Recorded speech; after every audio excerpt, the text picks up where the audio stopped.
I'm going to understand. Today we are going to start gravitation. Firstly, gravitation होता क्या है? Basically, gravitation होता है हमारा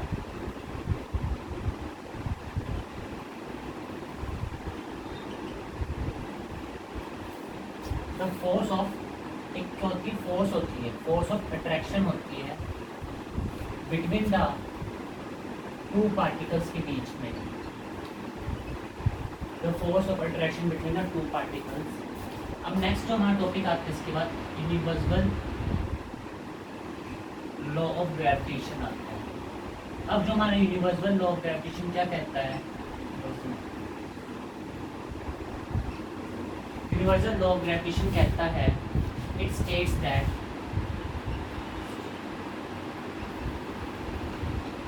every body, it states that every body in the universe attract another body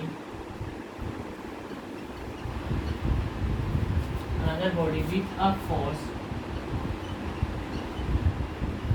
which is directly proportional to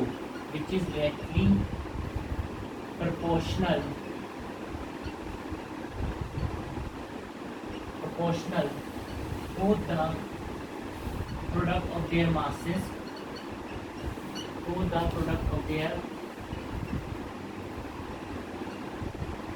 masses, and inversely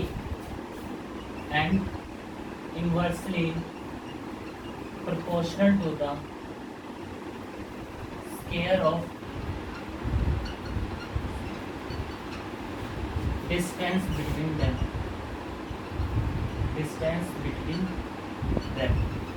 सी है everyone, एक यहाँ पे m1 मास है, एक m2 मास है.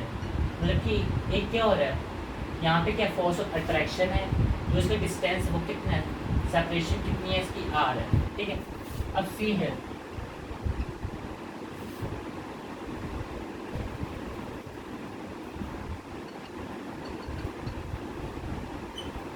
F is directly proportional to m1, m2 product of their masses and 1 upon r square. ठीक है. Combining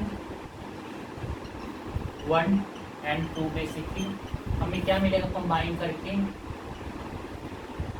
m1 m2 upon r square. ठीक है. अब r square आ गया, गिविंग दिस इक्वेशन नंबर 3.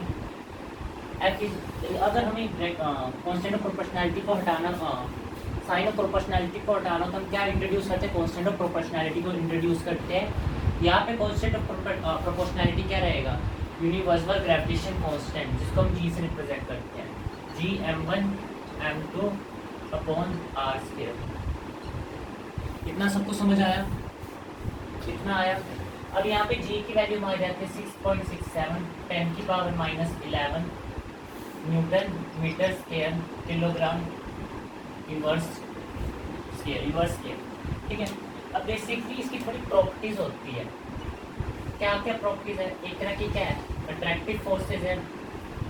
एक तरह की कौन सी फोर्सेज है? अट्रैक्टिव फोर्सेज है. ठीक है. एक इनवर्स स्क्वायर रूल को मानती है, इनवर्स स्क्वायर रूल को मानती है. ये कैसी फोर्सेज है? कंजर्वेटिव फोर्सेज है. These are conservative forces. एक ऐसी फोर्स है कंजर्वेटिव है. और फोर्थ पॉइंट हमारा आता है, ये थर्ड लॉ ऑफ न्यूटन को फॉलो करती है. थर्ड लॉ ऑफ न्यूटन को क्या करते हैं? फॉलो करते हैं. जैसे अगर इस पे फॉर एग्जांपल इस पे फोर्स F1 हो रही है, F12 फोर्स किस पे लग रही है? 1 पे लग रही है. किस वजह से? 2 की वजह से. यहाँ पे क्या लग रही है? F21. मतलब कि हम यहाँ पे लिख सकते हैं ना ऐसे, F12 is equal to minus F21. Can I write like this here? ठीक है. अब सी है, जब वापस मैं रिपीट कर दे तो सारा कुछ. ग्रेविटेशन होता क्या है? एक तरह की फोर्स ऑफ अट्रैक्शन होती है. किसके बीच में? दो पार्टिकल्स के बीच में. उसे क्या कहते हैं? ग्रेविटेशन कहते हैं बेसिकली. हमारा नेक्स्ट टॉपिक जो था universal law of gravitation. Universal law of gravitation क्या कहता है? It states that every body, कोई सी भी बॉडी जो यूनिवर्स के अंदर पड़ी हुई है, मतलब जो यूनिवर्स में है, ठीक है, वो क्या करती है? अट्रैक्ट करती है दूसरी बॉडी को विद अ फोर्स. किसके साथ? फोर्स के साथ. Which is directly proportional to the product of their masses. वो किसकी inversely proportional to the product of their masses. and inversely proportional to the square of distance between them, and inversely proportional to their square of distance between them. First equation f is directly proportional to m1 m2 basically. Second equation है f is inversely proportional to r square. Then हमने क्या किया, combine कर दिया first और second equation को, तो हमारा क्या बना, f is directly proportional to m1 m2 upon r square. Basically this हमने इस इक्वेशन पे नाम दे दिया, थर्ड इक्वेशन दे दी. अब अगले पे चलते हैं. हमने g की वैल्यू क्या दी, 6.67 10 की power -11 newton metre square kilogram inverse square basically. ठीक है, अब देखिए, अब मैंने इसको कांस्टेंट और इसको हटाने के लिए, प्रोपोर्शनैलिटी के साइन को हटाने के लिए मैंने क्या इंट्रोड्यूस करवाया यहाँ पे, कांस्टेंट ऑफ प्रोपोर्शनैलिटी. अब इस कांस्टेंट ऑफ प्रोपोर्शनैलिटी का क्या नाम है, ये यूनिवर्सल ग्रेविटेशनल कांस्टेंट, जिसकी वैल्यू हमारी होती है 6.67 10 की पावर -11, जिसको हम कैपिटल जी से डिनोट करते हैं. इसकी प्रॉपर्टी है, एक तरह की अट्रैक्टिव फोर्स है, इनवर्स स्क्वायर रूल को फॉलो करती है, कंजर्वेटिव फोर्स है और थर्ड लॉ ऑफ न्यूटन को फॉलो करती है. यहाँ तक सबको क्लियर है? किसी बच्चे को कोई डाउट है यहाँ तक, पूछ सकता है. अब किसी भी बच्चे को कोई डाउट है यहाँ तक? चलिए आगे चलते हैं. इसके बाद हमारा आता है acceleration due to gravity. Acceleration due to gravity, due to gravity. सारे बच्चे इधर देखिए, सी है, एक कोई ऑब्जेक्ट है जिसका मास m है. ठीक है, एक कोई ऑब्जेक्ट है जिसका m, उसके ऊपर ही मैंने एक और ऑब्जेक्ट रख दिया जिसका m मास है छोटा m, स्मॉल m. अब सी है, उसका जो वेट है नीचे की तरफ एक्ट करेगा, वेट तो नीचे की तरफ करेगा एक्ट. वेट भी एक तरह की क्या होता है, फोर्स ही होता है, जो कहाँ पे एक्ट करता है, नीचे की तरफ करता है. क्या क्या फोर्स है कि mg होगी बेसिकली. तो मैं यहाँ पे लिख सकता हूँ F is equal to mg. F is equal to attraction force कौन सी होगी, जी एम. मैं इसको ऐसे लिख सकता हूँ, यही चीज़ होगी ना बेसिकली. अब सी है एवरीवन, ये इसको मैंने इक्वेशन नंबर 1 दे दी, इसको मैंने इक्वेशन 2 दे दिया. ये यूनिवर्सल लॉ ऑफ ग्रेविटेशन है जी. ठीक है, और जी ये वाला छोटे जी को मैं क्या नाम देता है, एक्सेलरेशन ड्यू टू ग्रेविटी. अब सी है एवरीवन, कैसे करेंगे सॉल्व इसको. हम मैंने दोनों इक्वेशन को क्या कर लिया, कंपेयर कर लिया. जब मैं इन दोनों को इक्वेशन कंपेयर करा, एम से एम तो क्या हो जाएगा, कैंसिल आउट हो जाएगा. तो हमारा क्या रह जाएगा, ये रह जाएगा. और छोटा जी हमारा क्या है, एक्सेलरेशन ड्यू टू ग्रेविटी है. अगेन एक बार देख लीजिए वापिस, F इक्वल टू एम जी.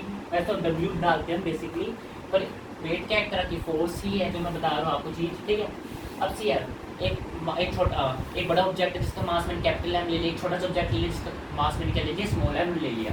उसको उसके ऊपर ही रख दिया बेसिकली. अब क्या हुआ, अब उसका मास कितने जो छोटा एम है, ठीक है, अब उसका वेट किसके नीचे की तरफ एक्ट करेगा, mg हो गया. ठीक है, वहाँ पे मैंने mg लिख दिया. ठीक है, अब जो फोर्स है कैपिटल F, अब कुछ अट्रैक्शन होएगी, अट्रैक्शन तो होएगी. अभी मैंने क्या पढ़ा, ग्रेविटेशन क्या होता है, फोर्स ऑफ अट्रैक्शन ही तो होता है. तो वही इक्वेशन लिख दी वापस, यूनिवर्सल लॉ ऑफ ग्रेविटेशन वाली. ठीक है, अब दोनों क्या करते हैं, इक्वेट करेंगे. सिंपल. इतना सबको समझ आया. अब नेक्स्ट जो टॉपिक आता है हमारा, वेरिएशन विद हाइट आता है. वेरिएशन विद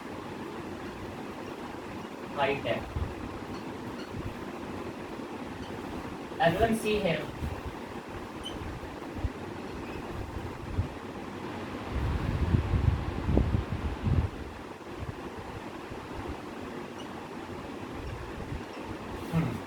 सी है जो हमारा फोर्स है यहाँ पे, स्मॉल जी है, एक्सेलरेशन ड्यू टू ग्रेविटी. पहले में क्या आ जाएगी, ये आ जाएगी किस पॉइंट पर, सेंटर पर बेसिकली, यहाँ तक P पॉइंट तक, एट पॉइंट P तक, तो यही है.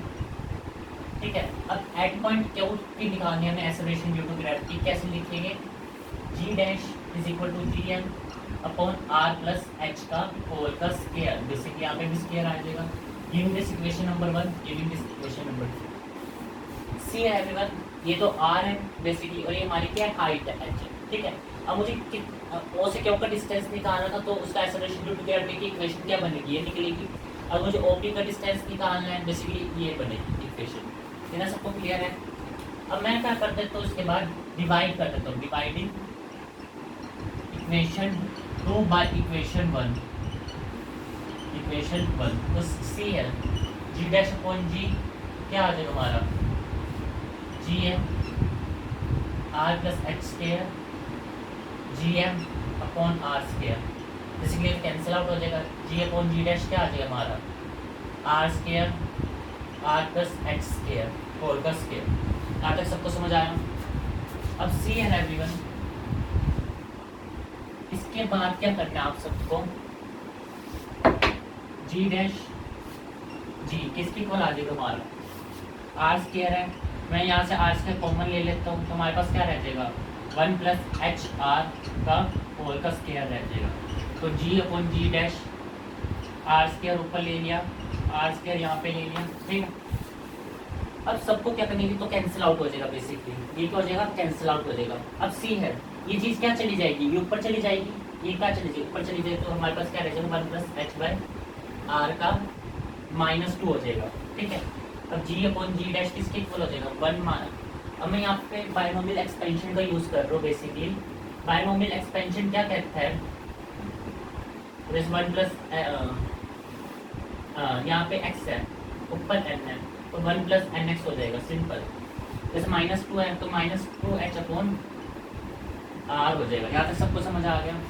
तो जी डैश किसकी इक्वल हो जाएगा 1 - 2h अपॉन आर जी, ये हमारी क्या आ जाएगी इक्वेशन आ जाएगी। इसको हम इक्वेशन नंबर 3 दे देता हूँ, इस वाली को इसको इक्वेशन नंबर 4 दे देता हूँ। यहाँ तक सबको समझ आया, सबको समझ आ रही है यहाँ तक। अब सी है, अगर मैं 1 को उधर लेके जाऊँ, सी है जी डैश माइनस जी, सी है अगर मैं 1 को उधर लेके चला जाता हूँ तो हमारे पास यहाँ पे क्या रह जाएगा 2h बाई आर रह जाएगा, ठीक है। अब सी है g minus g dash upon g 2h R. यहाँ तक सबको समझ आएगा, सबको आ गया ना। अब दोनों तरफ क्या कर दो मल्टीप्लाई कर दो, किसके साथ 100 के साथ, यहाँ पे भी 100 कर दो, ठीक है। यहाँ पे भी क्या कर दो 100 से मल्टीप्लाई कर दो, ये हमारा क्या निकल जाएगा परसेंटेज की फॉर्म में निकल जाएगी ये चीज़। वेरिएशन इन हाइट किसकी फॉर्म में निकल जाएगी परसेंटेज की फॉर्म में निकल जाएगी। यहाँ तक सबको क्लियर है, it is clear up to here और नॉट, क्लियर हो गया यहाँ तक सबको। Percentage change in the value of g, ये क्या है percentage change in the value of g, value of g के अंदर क्या है परसेंटेज चेंज है, ठीक है। अब आगे देखिए, अब मैं तो थोड़ा रब कर रहा हूँ यहाँ से, ठीक है। अब सी है, एक तो मैं अब इसके स्पेशल केसेस की बात कर ले, थोड़े बहुत स्पेशल केसेस हैं। जो इसका पहला स्पेशल केस है वो क्या है हमारा जी डैश है वो 1 - 2h अपॉन आर था, जी अपॉन जी डैश जो था, ठीक है। जी डैश अपॉन जी मैच को क्या लिख देता हूँ r/2 लिख देता हूँ, ठीक है। एक्स में क्या लिख दिया r/2, तो मेरे यहाँ से क्या बन जाएगा 2r/2 बेसिकली r, ठीक है। यहाँ से बन जाएगा हमारा 0 आ जाएगी वैल्यू, यहाँ से वैल्यू क्या आ जाएगी 0 आ जाएगी। अगर थर्ड इक्वेशन को यूज़ करो तो हमारा पहला स्पेशल केस था। अगर मैं इस वाली इक्वेशन को यूज़ करता हूँ, ये वाली इक्वेशन को, ठीक है, यहाँ पे भी मैं क्या डालता हूँ आर की जगह एच की जगह, देखिए आर स्क्वायर एच की जगह मैं क्या कौन सी वैल्यू डालूँ बताइए, क्लास बताइए, ठीक है।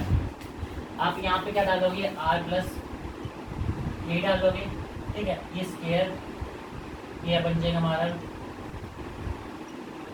इतना सबको समझ आ गया। ये 2 ऊपर चला जाएगा 4r स्क्वायर अपॉन 9 आ जाएगा, ठीक है। जी डैश अपॉन जी आ जाएगा। अभी आर स्क्वायर से आर स्क्वायर भी क्या हो जाएगा कैंसिल आउट हो जाएगा, तो हमारा आ जाएगा g dash equal to 4/9 equal to g. ये हमारी क्या आ जाएगी आखिरी इक्वेशन, ये हमारा क्या लास्ट स्पेशल केस है, ठीक है। अब इसका ग्राफ बनाना है तो कैसे ग्राफ ड्रॉ करेंगे, ये हमारा क्या इसका ग्राफ है। इतना सबको समझ आया, वेरिएशन विद हाइट सबको समझ आया। कोई बच्चा है जिसको समझ ना आए वो पूछ सकते, कोई अपना डाउट हो किसी को भी। यहाँ तक सबको क्लियर है, it's clear up to here now class. जो हमारा अगला टॉपिक आता है वो हमारा टॉपिक अगला variation with depth, variation with depth है क्लास हमारा नेक्स्ट टॉपिक।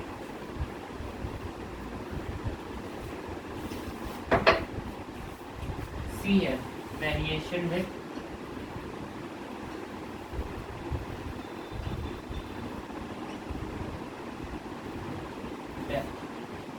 ठीक है।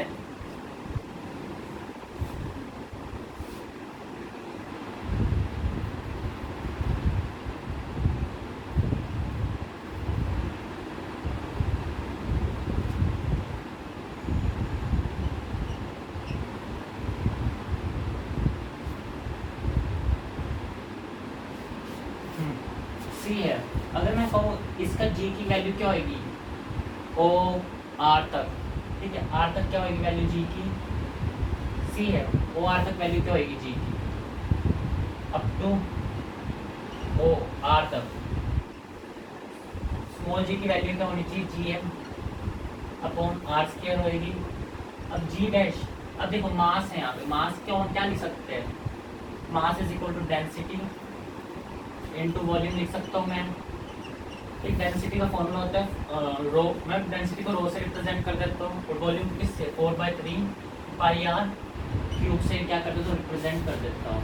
तो मैं इसके अंदर वैल्यू पुट करता हूँ, R square rho 4/3 pi R cube, R square से कैंसिल आउट, यहाँ पे एक आर बच जाएगा सिंपली। तो हमारा क्या बन जाएगा, जी रो 4 पाई आर अपॉन 3 बन जाएगी equation number 1, equation number 2, equation number 3। यहाँ तक सबको समझ आया। अब मैं जी डैश की बात कर लेते हैं, वो हमारा आ जाएगा G M upon R minus D का होल का स्क्वायर। मैंने अप टू कहा तक, अप टू पी तक, यहाँ तक सबको क्लियर हो गया। अप टू पी तक मैंने वैल्यू ली है, ठीक है। अब सी है, इसमें भी एम को चेंज करना पड़ेगा। एम क्या आएगा, वही है डेंसिटी इनटू वॉल्यूम, बेसिकली क्या आएगा डेंसिटी इनटू वॉल्यूम, ये हमारी फोर्थ इक्वेशन है। अब जो डेंसिटी इनटू वॉल्यूम आएगा वो आएगा रो 4/3 पाई आर क्यूब, ठीक है। अब इसके अंदर वैल्यू पुट कर दीजिए, g dash is equal to g M. अब आर की जगह मैं यहाँ पे क्या लिखूँगा, आर माइनस डी का होल क्यूब। ये यहाँ तक है, यहाँ तक क्लियर हो गए सबको, ठीक है।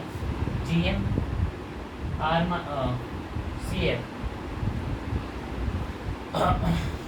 आर माइनस डी का स्क्वायर, और एम को मैं यहाँ पे लिख रहा हूँ rho is to 4/3 pi R minus D का होल क्यूब, ठीक है।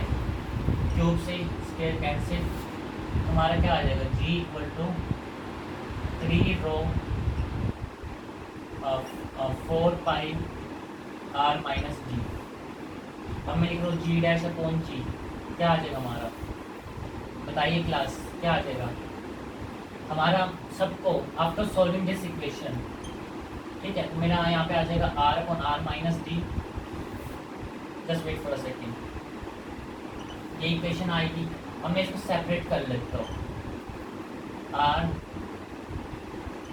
डी बाई आर, तो मेरा क्या आ जाएगा यहाँ से, just wait for a second class, just wait for a second, हाँ ठीक है। अब यहाँ से मेरा आ जाएगा 1 माइनस डी आर, ठीक है। अब सी है, अब मैं उसको 1 को उधर भेज देता हूँ। अगर मैं 1 को उधर भेज देता हूँ तो क्या आ जाएगा हमारा, देखिए यहाँ तक सबको क्लियर है, यहाँ तक सबको क्लियर है ना। सी है, अगर मैं 1 को उधर भेज देता तो क्या बन जाएगा, 1 माइनस जी, ठीक है। यहाँ पे टी आर रह जाएगा दोनों तरफ। अब देखो जी माइनस जी डैश अपॉन जी, यहाँ पे भी 100 से दोनों तरफ क्या करता हूँ, 100 से मल्टीप्लाई कर दूँ। ये हमारा क्या है, परसेंटेज चेंज इन स्मॉल जी, ये क्या हमारा परसेंटेज चेंज इन स्मॉल जी। उसका ग्राफ कैसे बनेगा, उसका ग्राफ ऐसे बनेगा डेप्थ वाले केस में, ये जी है और ये हमारा डी हो गया बेसिकली डेप्थ। यहाँ तक सबको समझ आया, एवरीवन सबको समझ आ गया, सभी बच्चों को it is clear up to here, बताइए आगे समझ। चलिए आगे चलते हैं, हमारा नेक्स्ट टॉपिक जो है इसके बाद आता है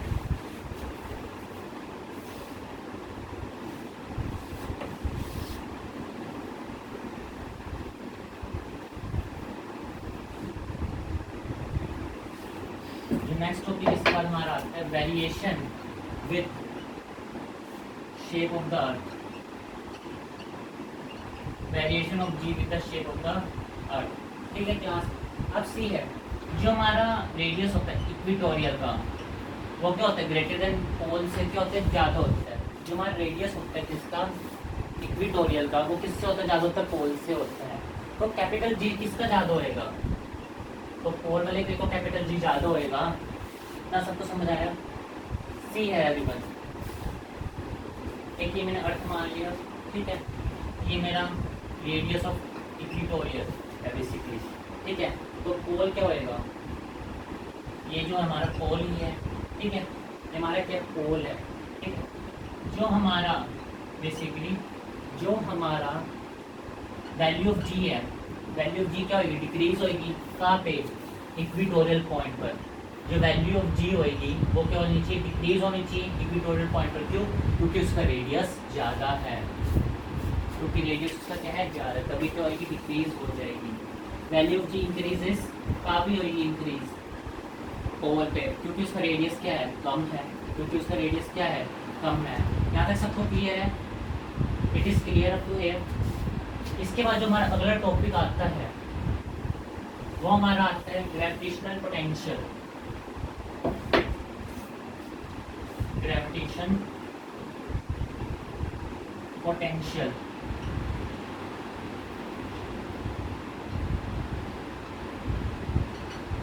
ग्रेविटेशनल पोटेंशियल होता क्या है? बेसिकली आप सब 10th क्लास में पढ़ के आए हो इलेक्ट्रिक पोटेंशियल के बारे में, वैसे ही होता है ग्रेविटेशन पोटेंशियल। इसी है, it states that work done to bring mass from infinity, from infinity, basically कहाँ से, इंफिनिटी से लाना पड़ेगा, from infinity to a point, A under the gravitational field, ठीक है। अब सी है, एक यहाँ पे ये इंफिनिटी तक है, बेसिकली ये ए है, ये बी है, और एक कोई पी पॉइंट मान लो, ठीक है। यहाँ तक तो बेसिकली आर है, ठीक है, और यहाँ तक पूरा एक्स है, ये डी एक्स है, ठीक है। और इसको कैपिटल एम से मैं डिनोट कर दूँ। अब मुझे वर्क निकाल, यहाँ पे मुझे फोर्स निकालना, फोर्स किसकी इक्वल हो जाएगा, 1/4 पाई, जस्ट वेट, सॉरी, यहाँ पे फोर्स की वैल्यू क्या आ जाएगी, जी एम, क्योंकि यूनिट मास ले रहा एक में एक्स स्क्वायर। यहाँ तक सबको समझा आ गया? अब देखिए वर्क डन है, W is equal to F dot d x आ जाएगा, ठीक है। अब जी एक्स इनवर्स ये आ जाएगा बेसिकली। अब क्या ये अपोजिट डायरेक्शन में है, अपोजिट डायरेक्शन है, यहाँ पे cos 180 होएगा, cos तो अपोजिट डायरेक्शन में लग रही है ना, समझ आ रहा है class? Everyone, small amount of work done मैंने करा है ना, आप सिंपली भी लिख सकते हो, इसमें अपोजिट नहीं है, उसी डायरेक्शन में जा रहा है, अपोजिट डायरेक्शन में नहीं जा रहा है, उसी डायरेक्शन में जा रहा है बेसिकली, ठीक है। तो हम इसकी रिस्पेक्ट नहीं कर देते हैं, अपोजिट में नहीं जा रहा बच्चा, ठीक है। अब सिंपली यहाँ पे माइनस लगाने की कोई ज़रूरत नहीं है। अब इसको तो मैं बाहर ही ले लेता हूँ, 1 को भी, ठीक है, 1x स्क्वायर, ठीक है, क्या रह जाएगा, यहाँ से सॉल्व करके हमें क्या मिलेगा, उसका इंटीग्रेशन हमने कहाँ तक करना है, बेसिकली इंटीग्रेशन करना हमने इन्फिनिटी से r तक, ठीक है, इन्फिनिटी से r तक, तो हमारा आ जाएगा -1/x, ठीक है। इसको इंटीग्रेट करेंगे जब r से इन्फिनिटी से 1/r, ठीक है, माइनस बाहर चला जाएगा इन्फिनिटी, तो ये किसके इक्वल आ जाएगा, W is equal to GM/R, basically किसकी इक्वल आ जाएगी, W is equal to GM/R। यहाँ तक सबको क्लियर है? क्लियर है यहाँ तक, ठीक है। और इसको हम डिनोट करते हैं V से भी, V इक्वल टू -GM/R,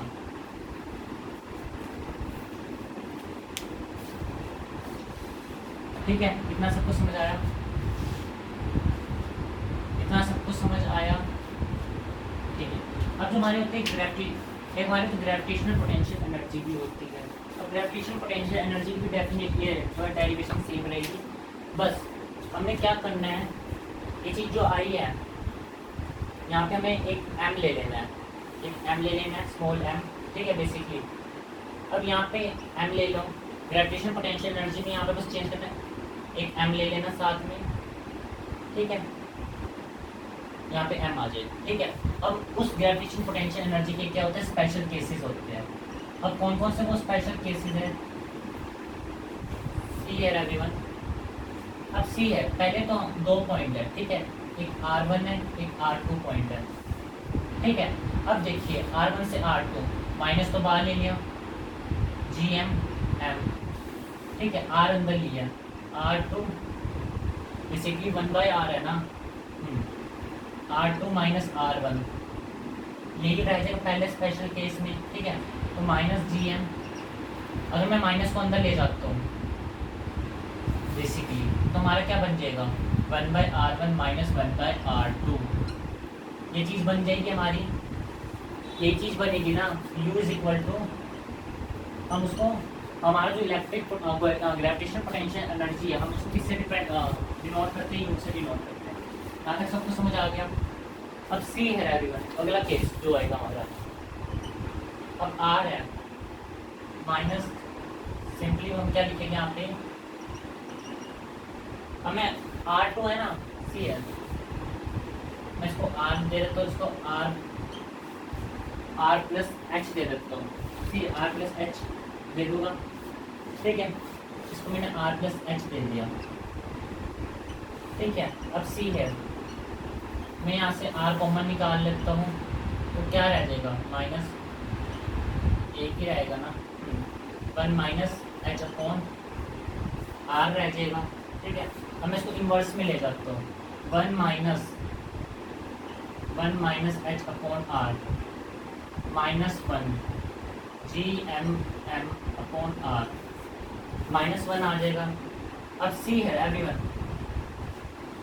अगर ये R स्क्वायर हो जाता तो सही रहता, बेसिकली हमारे यहाँ पे क्या रह जाएगा, GM M अपॉन R, ये पॉजिटिव हो जाएगा, फिर कैंसिल आउट हो जाएगा आपस में, ठीक है।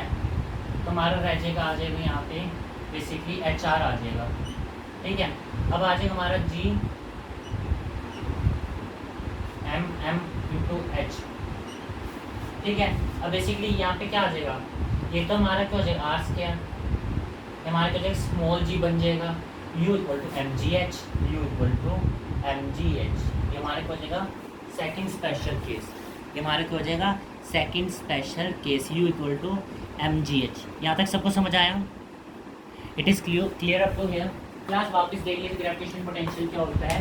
It states that work done to bring mass from infinity to a point A under the gravitational field. Basically एक मैंने क्या लिया, पॉइंट मास ले लिया, ठीक है, फिर मैंने उसको इंटीग्रेट करा इंफिनिटी से R तक, इंटीग्रेट करने के बाद मेरे लास्ट इक्वेशन क्या आ गई, V हमारे लिए क्या है, एक ग्रेविटेशन पोटेंशियल।